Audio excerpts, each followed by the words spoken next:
بسم اللہ الرحمن الرحیم۔ میرے عزیزو، تخریج کی اہمیت اور طریقے۔ آپ کے ذہن میں سوال تو آ رہا ہوگا، لو جی سینکڑوں کتابوں کا مطالعہ کرنا ہے، طریقہ بتایا نہیں۔ تو اب میں طریقہ عملاً بتانا چاہتا ہوں، عملی طریقہ، توجہ کریں۔ تخریج کا معنی ہوتا ہے نکالنا، حدیث کو اصل مصادر سے نکالنا۔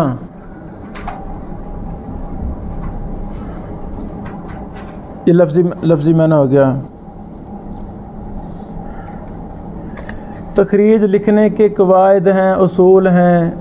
تخریج پر کئی کتابیں لکھی جا چکی ہیں، اردو میں، عربی، میری بھی کتاب ہے، گوگل پر بھی، نیٹ پر بھی ہے۔ تخریج کے اصول و ضوابط آپ کو مل جائے گی۔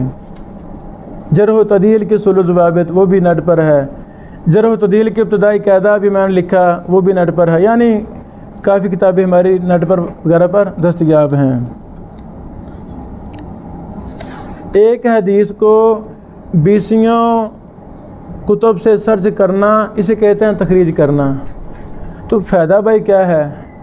تخریج کا فائدہ کیا ہے؟ پہلا فائدہ، حدیث کے اصل مصدر کی معرفت ہو جائے گی۔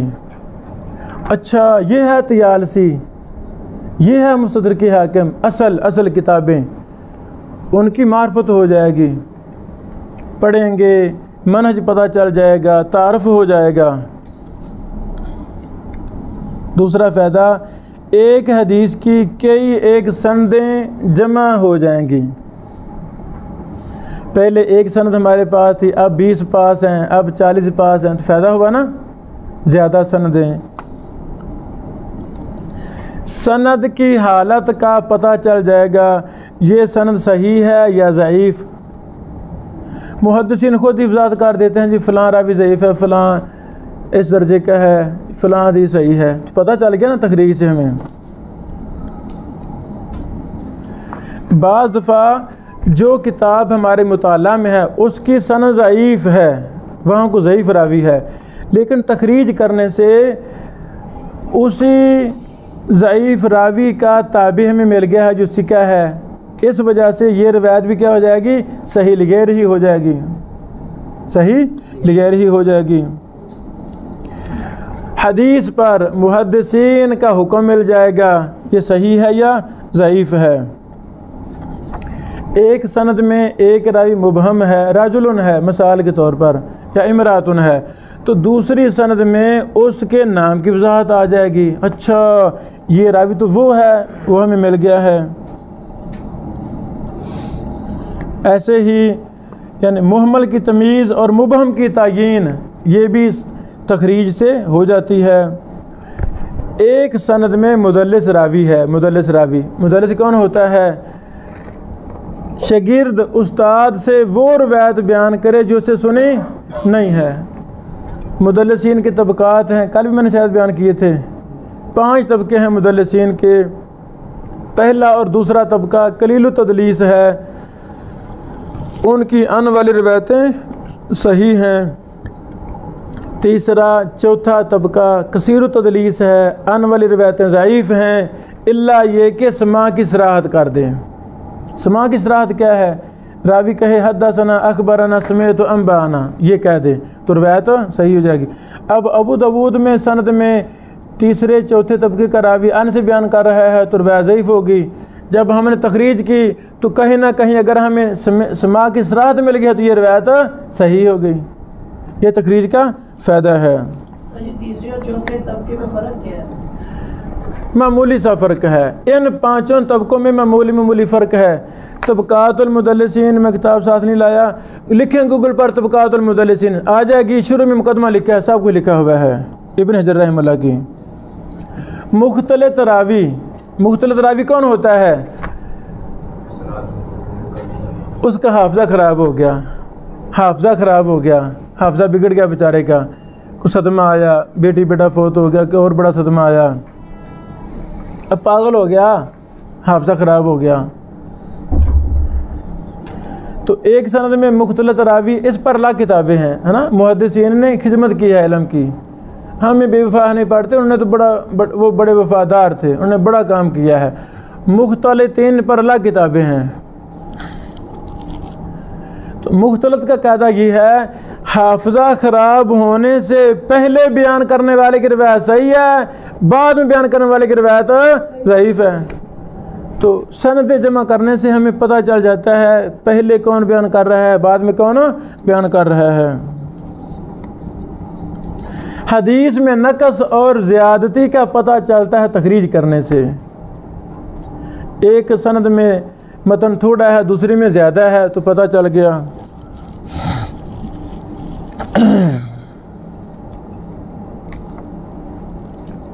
سب سے بڑا فائدہ جو شخص نحو سے محبت کرے، ہونی چاہیے لیکن ایسی محبت کرے کہ گلے سے لگا لے ساری عمر، تو نحوی مشہور ہوگا یہ نحوی ہے، نحوی صرفی ہے، منطقی ہے. قرآن کریم سے محبت کرنے والا مفسر ہے، ایسے نا تفسیر میں بڑا ماہر ہے. جس کو حدیث سے محبت ہو جائے اور نہ بچونا حدیث ہو جائے، وہ کیا ہوگا؟ یہ محدث ہے. مفسر اور محدث یہ بڑی بابرکت نسبتیں ہیں. قرآن کا خادم مفسر کہلائے گا اور حدیث کا خادم محدث کہلائے گا.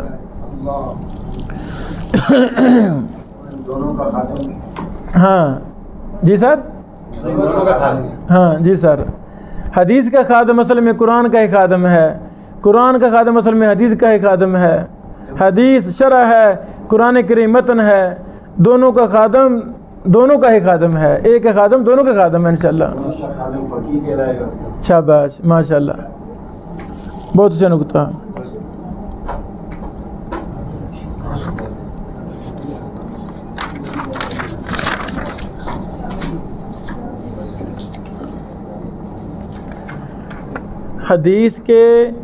حدیث کو تلاش کرنے کے 5 طریقے ہیں. کتنے؟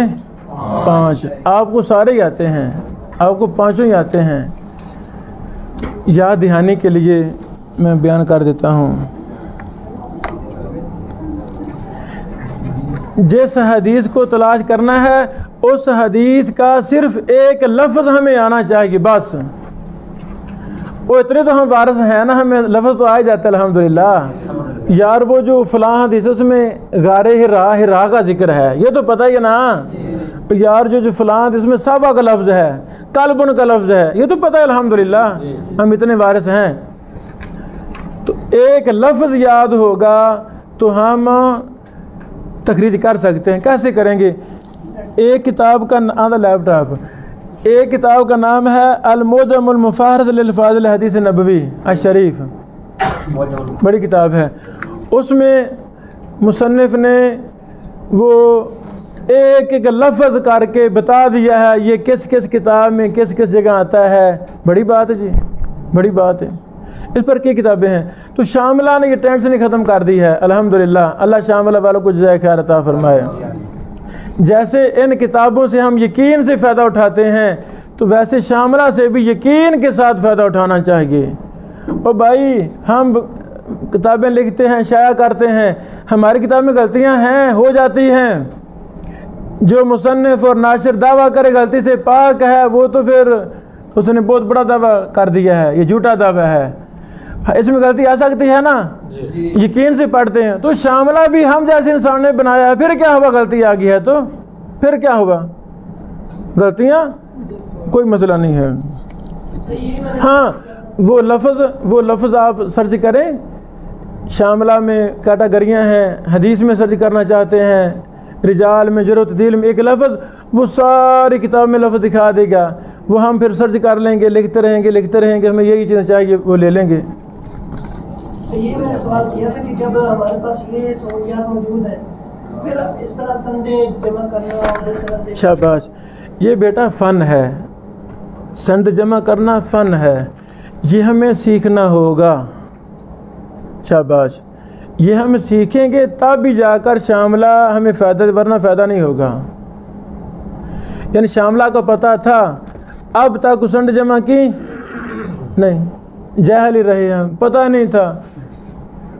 پتہ ہی نہیں تھا، تو اب پتہ چل گیا ہے، اب پتہ چل گیا ہے، اب شامل سرچ کریں گے نا تو فور سنڈے دیکھیں گے یار یہ سند یہ ہے، یہ ہے، یہ اب دیکھیں گے، پہلے نہیں دیکھیں۔ ایک اقراری کے حالات زندگی اور اس پہ پوری جرح اور پوری اس کی ڈیٹیل موجود ہے، شاباش پھر اس کے لیے دوبارہ اس کو دیکھنے کی کیا ضرورت ہے؟ بیٹا یہ بہت اچھا سوال ہے، یہ فن حدیث ہے، یہ فن حدیث ہے بیٹا۔ ابھی آپ باہر نکلتے ہیں یا گھر جاتے ہیں، کوئی بھی منکر حدیث، کوئی دوسرے مذہب کا عیسائی، غیر مسلم، یہودی کوئی جھوٹی روایت بنا کر کہہ دیتا لو جی یہ سند ہے، یہ حدیث ہے، یہ نبی کی حدیث ہے، پھر مان لیں گے؟ نہیں بیٹا مانیں گے۔ آپ کو یہ فن آتا ہوگا، بریکیوں کا پتہ ہوگا، تبھی جا کر اس کو جواب دیں گے نا بھائی جان تو نے یہ روایت جھوٹی بیان کر دی ہے، اپنے طرز سند بنا دی ہے۔ یہ فن آنا ضروری ہے، محدثین کے دور میں ضروری تھا، اب زیادہ، اس سے بھی زیادہ ضروری ہے، اب اس سے بھی زیادہ۔ علل کی کتابیں ہیں، پڑھی نہیں ہیں، کتابیں ہیں ہم نے پڑھی نہیں ہیں، جرح و تعدیل کی کتابیں ہم نے پڑھی نہیں ہیں، تخریج کی کتابیں ہم نے پڑھی نہیں ہیں۔ ضروری ہے کہ نہیں ضروری؟ بیٹا یہ ضروری ہے، یہ ضروری ہے۔ گھر کی ضرورت ہے، سوئی گھر کی ضرورت ہے، تو بیٹا اس کا پتہ تو ہونا چاہیے نا بھی استعمال کیسے ہونی ہے، کہ نہیں پتہ ہونا چاہیے۔ امی کہے بیٹا سمجھ لو طریقہ سوئی کا، امی کیا کرنی ہے ہم نے، سارا گھر میں موجود ہے چھوڑو، نہیں بھائی استعمال کا تو طریقہ آنا چاہیے نا۔ شاملہ ہے پتہ نہیں ہے کیا بلا ہے، آپ نے 4 بہن کہا بھی ہم نے جانتے ہیں لیکن پتہ نہیں کیسے کیا ہے، تو اب پتہ چلے گا انشاءاللہ، ہم آپ کو سمجھا رہے ہیں تو فائدہ ہوگا کہ چیزیں آنا فرض ہیں، ورنہ ہم صحیح وارث نہیں ہیں۔ یہی بات ابن حجر سوچتے بھی سب کچھ تو ہے تو مجھے کیا ضرورت ہے، وہ حافظ دنیا نہ بنتے۔ یہی بات امام احمد سوچتے کہ اتنا کوئی لکھا گیا ہے مجھے کیا فائدہ۔ یہی بات شیخ البانی سوچتے۔ یہ شیطانی اعتراضات ہے نا، شیطان انسانی کی شکل میں آ کر وہ وسوسے ڈالتا ہے، فائدہ کون نہیں ہے، بے فائدہ چیزیں ہیں، تو یہ پھر کچھ بھی نہ کوئی کرتا۔ میں کہہ رہا ہوں آج بھی امام احمد بن حنبل کی ضرورت ہے، شیخ البانی کی ضرورت ہے۔ آپ جیسے بھائیوں کو دوسری تیسری کلاس میں، پہلی کلاس میں سند سے واسطہ پڑھتا، کھل کھلا کر پیریڈ سسٹم سے باہر نکل کر آپ کو دراسے کرائے جاتے تو یہ فضول اعتراض نہ ہوتے۔ ایسے نہ گدے کو کوئی گھی دینے لگا، اس نے کہا میرا کان پڑ دینے، یہ مثال ہماری ہے۔ تو بھائی تو میں گھی دے رہا ہوں، مکھن دے رہا ہوں، مکھن کیا ہے، میں بڑا کوئی دے رہا ہوں، یہ ایسے اعتراض کرنے نہیں۔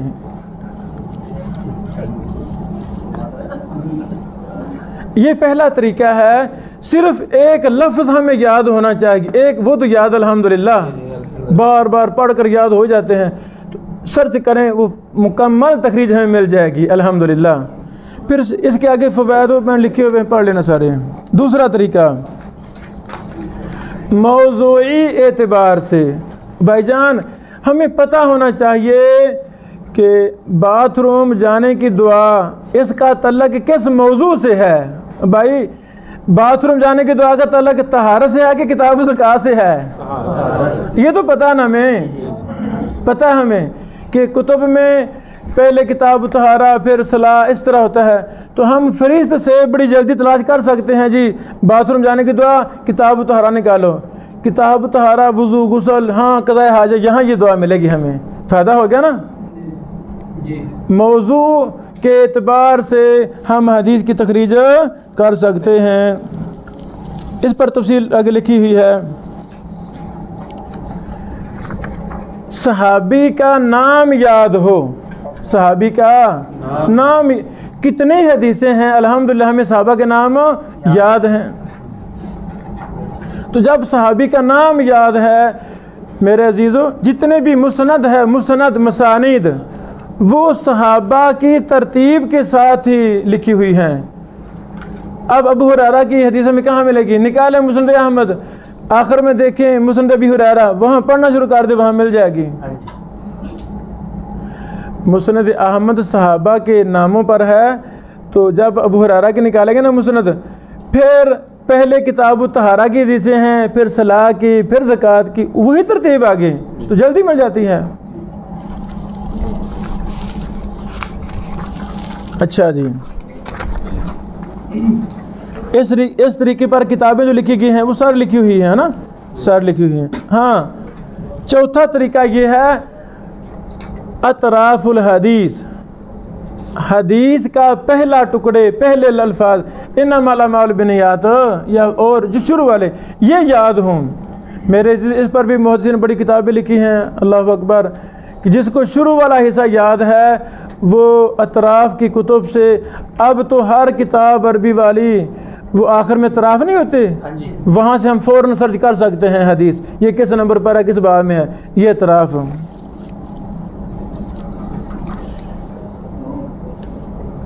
پانچواں طریقہ ہے حدیث میں کوئی صفت کا ذکر ہو، صفت کا، صفت مثلا حدیث قدسی ہے تو محدثین نے حدیث قدسی پر کتابیں لکھ دی، متواتر ہے، متواتر پر کتابیں، مشہور ہے، عزیز ہے، غریب ہے، وغیرہ وغیرہ۔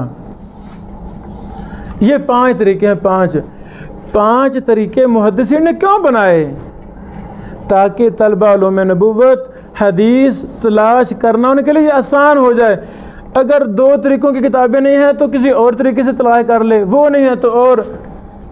اب 5واں طریقہ، 6واں طریقہ، یہ گوگل بھی ایک بہت بڑا سافٹ ویئر ہے، کسی چیز کا نہیں پتہ، جو حدیث چاہیے گوگل پر سرچ کریں، آپ کو تخریج مل جائے گی، حوالے مل جائیں گے، ان سے فائدہ لیں۔ میرے عزیزو، یہ چیزیں آپ کو آتی ہیں تو اس طرح مزید یاد دہانی ہو جائے گی۔ اللہ تعالی ہمیں حدیث کا خادم بنائے۔ یہ فنون آئیں گے تب ہم خادم بنیں گے، ورنہ خادم نہیں بنیں گے۔ السلام علیکم ورحمۃ اللہ وبرکاتہ۔